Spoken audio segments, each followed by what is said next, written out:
Oke, selamat datang kembali di pembelajaran daring kita. Nah, untuk materi pembelajaran kita hari ini, kita akan membahas tentang salah satu bagian di dalam Microsoft Office, yaitu Microsoft Office Access ya. Nah, apa sih sebenarnya fungsi dari Microsoft Access itu sendiri, bagaimana pengerjaan dan lain sebagainya, itu nanti akan kita jelaskan pada video-video pembelajaran di berikutnya. Nah, sebelum kita masuk ke fungsi dari Microsoft Access itu sendiri, di sini kita akan bahas dulu mengenai sebuah sistem informasi. Jadi katanya bahwa sistem informasi itu adalah sebuah sistem yang menyediakan informasi manajemen dalam mengambil sebuah keputusan. Nah, itulah kira-kira pengertian dari yang namanya sistem informasi. Jadi, sistem informasi itu adalah sistem yang menyediakan informasi untuk mengambil keputusan-keputusan. Nah, yang perlu kita ketahui adalah bahwa di dalam lembaga apapun itu, pasti selalu memiliki yang namanya sistem informasi. Itu pasti. Kenapa? Karena untuk menjalankan pekerjaan-pekerjaan yang dilakukan di dalam sebuah perusahaan atau lembaga atau bahkan sekolah, itu pasti menggunakan sistem. Dan yang pastinya sistem yang dipakai itu bukanlah sistem yang manual. Misalkan kita ambil dalam sekolah,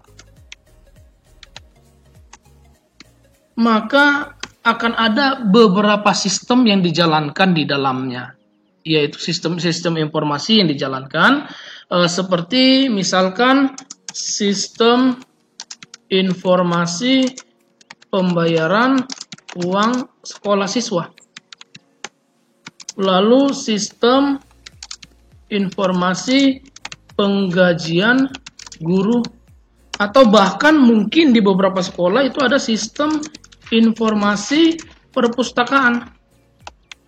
Nah, ada banyak sekali sistem, dan yang pastinya dia tidak menggunakan sistem manual. Nah, kita akan membahas sedikit nanti kenapa dia tidak menggunakan sistem manual.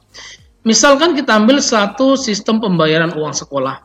Nah, di setiap sekolah, apalagi sekolah-sekolah yang sudah cukup besar, pasti menggunakan sistem secara komputerisasi. Kenapa?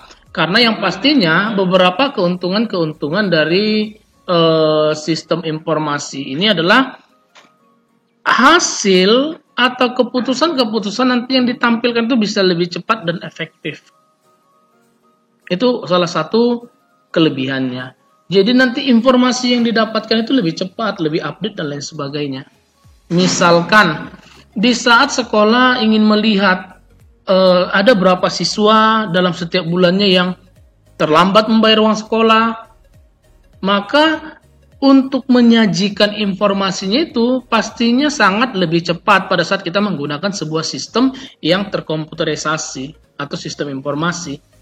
Jika kita menggunakan sebuah sistem manual, pastinya sangat lambat, benar ya? Sangat-sangat lambat, karena petugas, karyawan, ataupun bagian administrasi, jika dia menggunakan sistem manual, dia akan harus cek satu persatu lagi datanya.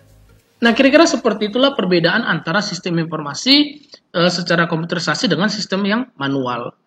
Nah, lalu yang berikutnya, bagaimana agar sebuah sistem informasi itu dapat bekerja secara efektif, dapat bekerja secara maksimal, maka dibutuhkanlah sebuah penyimpanan data agar suatu saat di saat sistem tersebut diperlukan, dia bisa melakukan untuk menampilkan data, dia bisa untuk menyimpan data, dia bisa mengedit data, dan bisa menghapus data. Jadi bagaimana misalkan data yang hari ini disimpan, suatu saat nanti kita butuhkan kembali, itu kita tinggal memanggil database saja. Jadi ingat baik-baik bahwa sebuah sistem informasi itu memang sangat dibutuhkan agar dia bekerja secara optimal, maka dia sangat membutuhkan database untuk melakukan pengolahan datanya.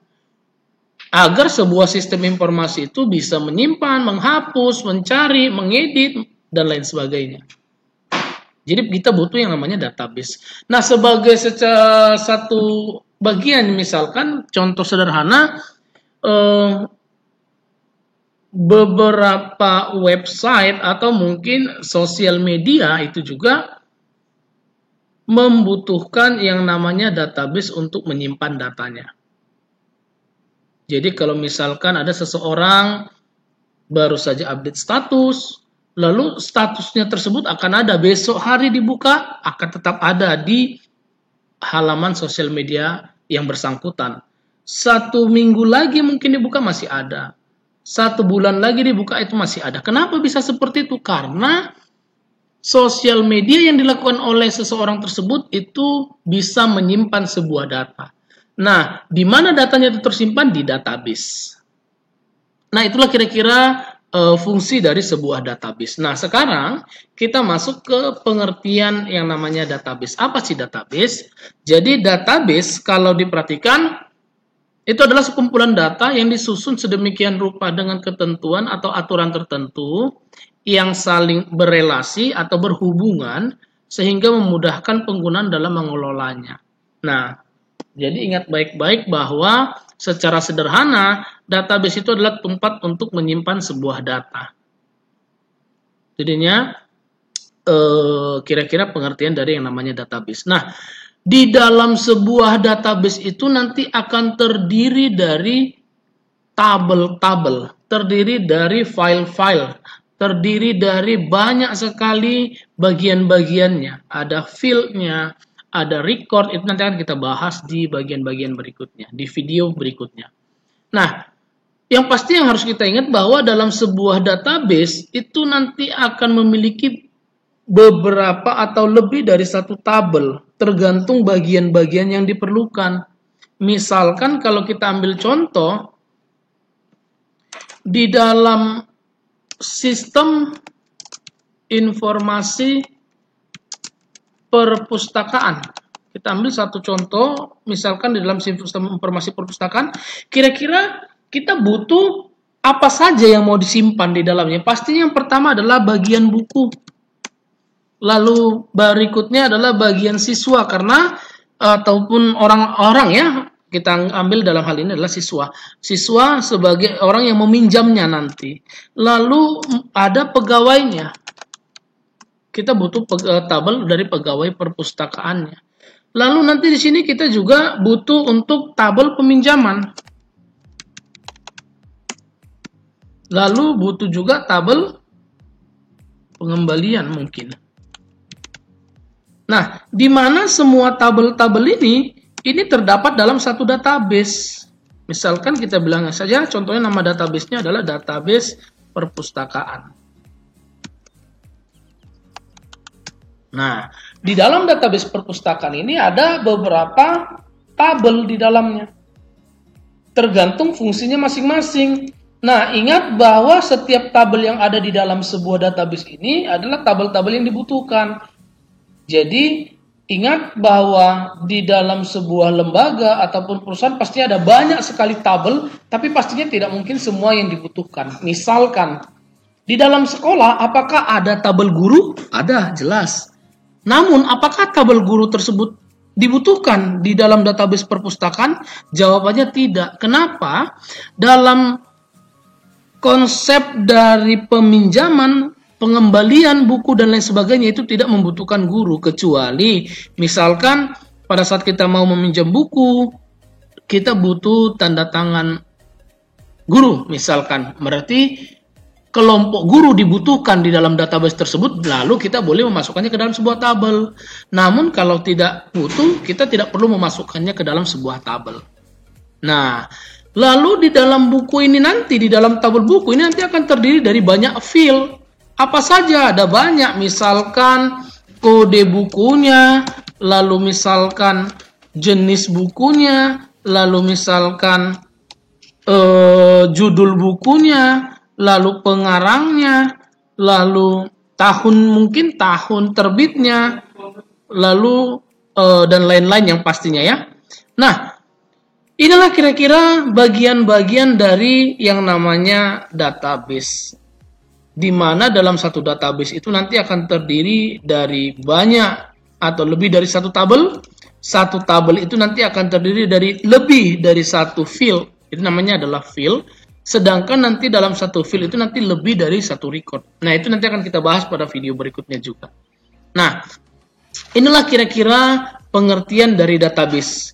Jadi database itu dalam sebuah sistem informasi, database itu sangat dibutuhkan.